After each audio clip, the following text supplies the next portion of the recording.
जय श्री गणेश। नमस्कार, मैं आचार्य संजय द्विवेदी। मेरे समस्त प्रबुद्ध दर्शकों का मेरे चैनल पे हार्दिक स्वागत है। प्रिय दर्शकों, आज मैं नवग्रहों में राजा सूर्यदेव के राशि परिवर्तन प्रभाव को लेकर आपके सम्मुख उपस्थित हूं। सूर्यदेव 14 मार्च को अपनी राशि का परिवर्तन करेंगे। वर्तमान कुंभ राशि को छोड़कर मीन राशि में प्रवेश करेंगे।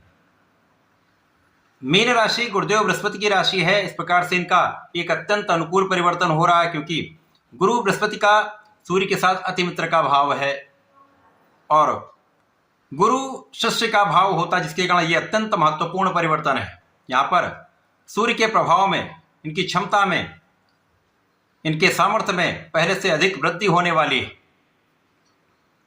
प्रिय दर्शकों, जब यह परिवर्तन होगा, मीन राशि में पहले से ही उच्चस्थ अवस्था में शुक्राचार्य का गोचर चल रहा है, शनिदेव का भी गोचर वहां पर चल रहा है। इस प्रकार से सूर्य के परिवर्तन के साथ ही मीन राशि में त्रिग्रही योग का निर्माण भी होने वाला है, जो निश्चित रूप से समस्त राशि के जातकों को प्रभावित भी करेगा। कुछ बड़े तथा विशिष्ट लाभ की प्राप्ति होने वाली है, परंतु ये योग अलग अलग राशियों के लिए अलग अलग भावों में बनेगा, अलग अलग स्थानों पर बनेगा, उसी के अनुसार ही परिणामों की प्राप्ति होती है। प्रिय दर्शकों, आज मैं मकर राशि के लिए सूर्यदेव के इस राशि परिवर्तन का, इस राशि परिवर्तन से बनने वाले त्रिग्रही योग का किस प्रकार का परिणाम मिलेगा, किन किन भावों में वृद्धि होगी, सूर्य का बल आपको कितना लाभ देगा, अथवा कहीं पर कोई अवरोध या समस्या तो उसका क्या निवारण है, संपूर्ण विश्लेषण मैं पूर्ण तर्क के साथ करने जा रहा हूं। प्रिय दर्शकों, इस राशिफल को आप अपने लग्न तथा राशि दोनों के अनुसार देख सकते हैं। मकर राशि के लिए यदि हम अवलोकन करें तो शनिदेव की राशि मकर राशि है। शनि और सूर्य का मित्रवत भाव नहीं है, तथा यहाँ पर मकर राशि के लिए सूर्यदेव अष्टम भाव के स्वामी होते हैं। अष्टमेश का गोचर आपके तृतीय भाव में आरंभ होने वाला है। शुभ ग्रहों के लिए तृतीय भाव अच्छा नहीं माना जाता है। सूर्य को किसी प्रकार की कोई बड़ी समस्या नहीं होती। यहाँ पर लग्नेश शनिदेव के साथ इनका गोचर आरंभ होगा, पिता पुत्र का भाव है, और यहाँ पर उच्चस्थ अवस्था में शुक्राचार्य है, जो शनिदेव के अति मित्र के भाव में होते हैं। तो रवि शुक्र योग होगा, उच्चस्थ शुक्र यहाँ पर मालव्य योग में होंगे। तो इस प्रकार से कुछ विशिष्ट प्रभाव अवश्य प्राप्त होंगे। भाग्य आपका बहुत प्रबल हो जाएगा। सूर्य की एक ही दृष्टि है, सीधी दृष्टि का प्रभाव आपके भाग्य पर होगा।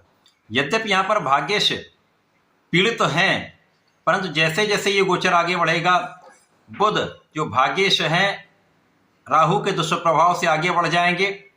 21 मार्च के पश्चात ये मार्गी होकर आगे बढ़ जाएंगे, तो आपके भाग्य का विशिष्ट प्रभाव आपको प्राप्त होने लगेगा।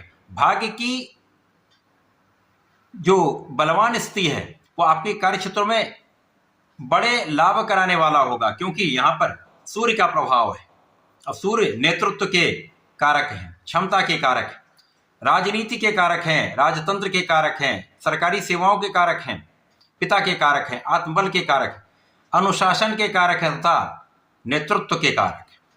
अब भाग्य आपका साथ दे रहा है, और पराक्रम के भाग में जो पराक्रम का भाव है, शनिदेव भी यहाँ पर जो आपको कर्मठ बना रहे हैं, लग्नेश हैं, और सूर्य के साथ अनुशासन का भी लाभ मिलेगा, कर्मठता का भी लाभ मिलेगा, तथा यहाँ पर आपके ऐश्वर्य वैभव में वृद्धि का भी योग बनेगा। महाप्रबल स्थिति आपके लिए बन रही, जब आपका धन बड़ी मात्रा में आपके पास आने वाला है। कुछ अवरुद्ध धन भी आपको प्राप्त हो सकता है। यदि कहीं पर आपका धन कुछ फंसा हुआ है, तो इस समय में आपको आकस्मिक रूप से ये धन प्राप्त हो सकता है, या किसी अन्य स्रोत से कुछ आकस्मिक धन लाभ हो सकता है। यहाँ पर भाई बहनों के साथ कुछ मतभेद हो सकते हैं, भाई बहनों के साथ कुछ क्लेश की संभावना अवश्य होती है, परंतु यहाँ पर आपसी सहयोग बढ़ेगा, अच्छे मित्र का साथ मिलेगा, अच्छे मित्र का सहयोग आपको लेना भी चाहिए। इस समय में परिश्रम आपका बहुत अच्छा होगा, आप अपने लक्ष्य पर फोकस्ड भी होंगे, और जब आप अपने लक्ष्य को केंद्रित होकर कोई कार्य करते हैं, उसकी प्लानिंग बना लेते हैं, योजनाबद्ध कार्य आप करते हैं, तो समस्याएं कम होती हैं, त्रुटि की संभावना कम होती है, और आप सफलता के शिखर पर होते हैं। तो इस समय में ऐसा योग बन रहा है जब आप सफलता की प्राप्ति करेंगे। आप धर्मज्ञ भी रहने वाले, धर्म के मार्ग पर भी चलेंगे, पूजा पाठ में आपका मन भी लगेगा। यहाँ पर पिता का भी मान सम्मान बढ़ता है, पिता के कार्यक्षेत्र में भी प्रगति होती है।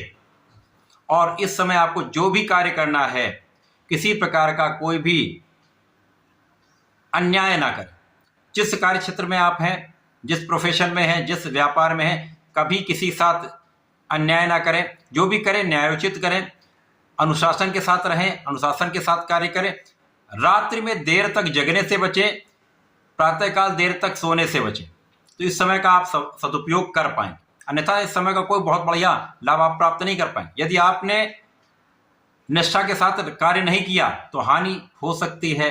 यदि आप अनुशासन में नहीं रहे तो कहीं ना कहीं समस्याएं उतार चढ़ाव देने वाली होंगी, परंतु कुछ ना कुछ इस समय में आपको विशिष्ट लाभ प्राप्त होते रहेंगे।